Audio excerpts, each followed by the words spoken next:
Good day sa ating lahat mga kaibigan.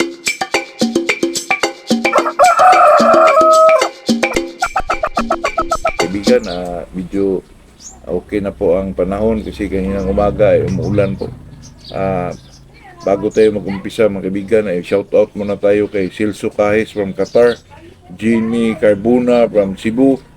Gandang araw sa ating lahat po. Gandang umaga po. Ang pag-usapan natin ngayon ay tungkol nitong paano ba natin masabi na magaling ang isang manok. Dito ba natin i-apply yung saltada ng isang manok, yung magaling sa ilag, o marami ang palo. Pag-usapan natin yan mga kaibigan. Kasi ang manok kasi mga kaibigan, masabi lang natin yan kung magaling isang manok ay talaga yung mananalo sa pit po, yung mananalo sa aktual na laban talaga mga kaibigan. Pero naman mayroon namang mga hindi masyado magaling pero talagang ang bloodline nila ay mananalo po. Talaga masasabi natin na yan ay talagang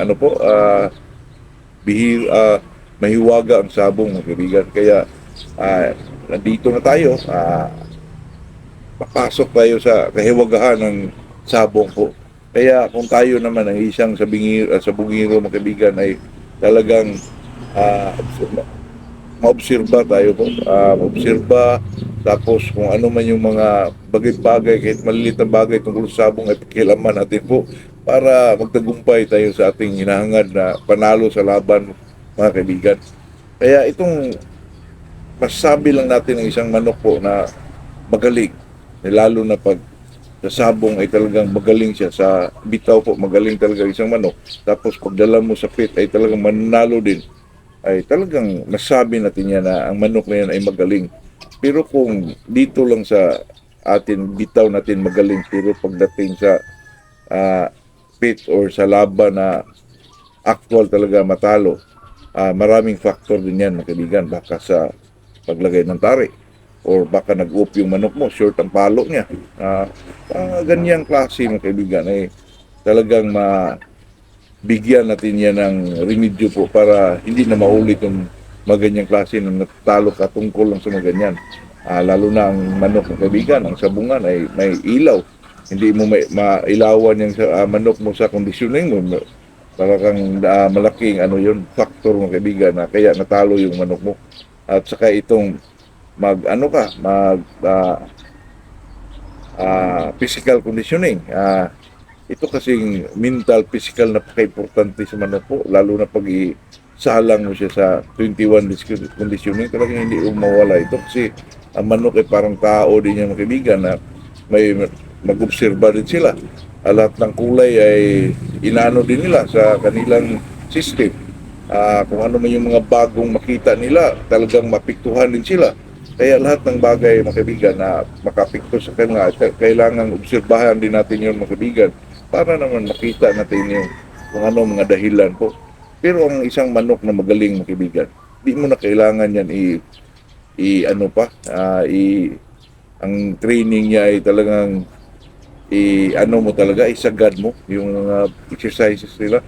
Box lang, may kahig lang ng konti, mabangga ng konti, yung mga ganong klase mga kaibigan. Pero kasi itong manok naman, pag idaan mo sa conditioning tapos hindi mo alam, lalo na ngayon itong mga bagong mga sabongero about sa sweaters, about sa roundhead, yung conditioning, di mo alam yun, ay mahirapan din tayo niyan.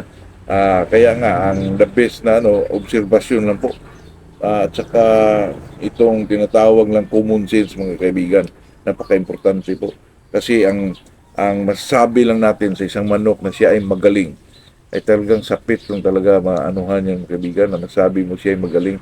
Pero naman ito namang mga bitaw mga kaibigan ay talagang parang lang yan, parang clue lang yan sa sarili mo na masabi mo na isang manok ay magaling.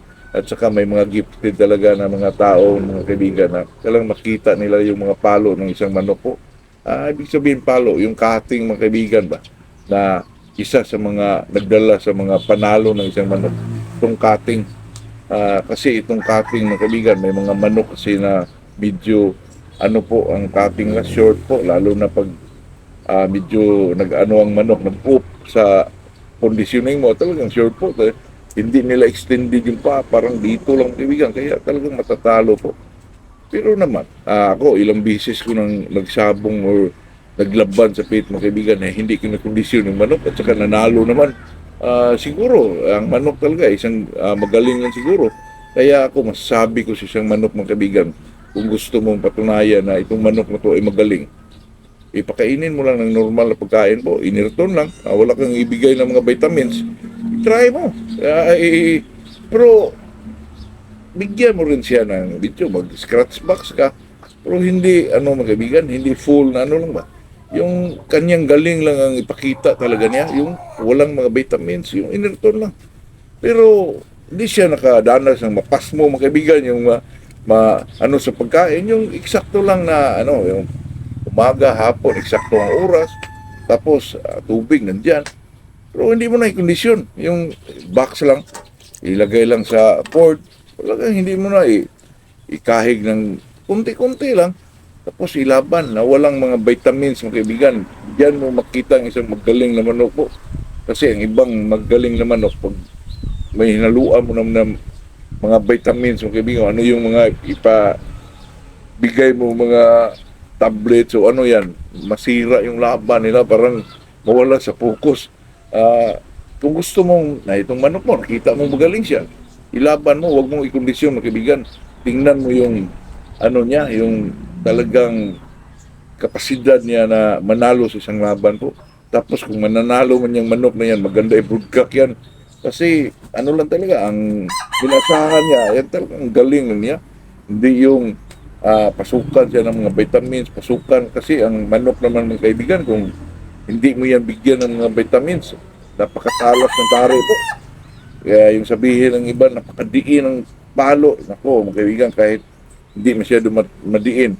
Ang tari ngayon, napakatalas po. Kaya hindi sukatan yung diin ng palo o lakas ng palo. Siguro sa galing ng isang manok po. Kaya yun lang ang ating masabi dyan na talagang isang manok. Masasabi nating magaling kung siya ay ilaban mo sa pit para anuhan mo talaga mga kaibigan na itong manok na to isang magaling na manok, tapos hindi mo i-kondisyon yung natural lang niya na pagkain mga kaibigan. Yun, masasabi natin na kung mananalo ang isang manok sa pit tapos hindi mo kinondisyon yung mga ordinary lang na pagkain, ay talagang masasabi mo magaling ang isang manok na yan. Kasi ang manok kasi mga kaibigan, lalo na pag kinokondisyon mo, mag-iba ang lakas, mag-iba ang kung mag-weave siya, talagang maganda yung kondisyon. Pero kung gusto mong manalo yung manok mo na talagang malinis lang siya, walang na tinitake na vitamins kung ano man, ay talagang masasabi mo magaling isang manok na yan. Pero sa atin dito mga kaibigan, ay ito ay usap-usapan lang para lang enjoyment sa ating mga kaibigan o sa kapwa natin sa bungiro na may matapik tayo, para naman ma-enjoy tayo.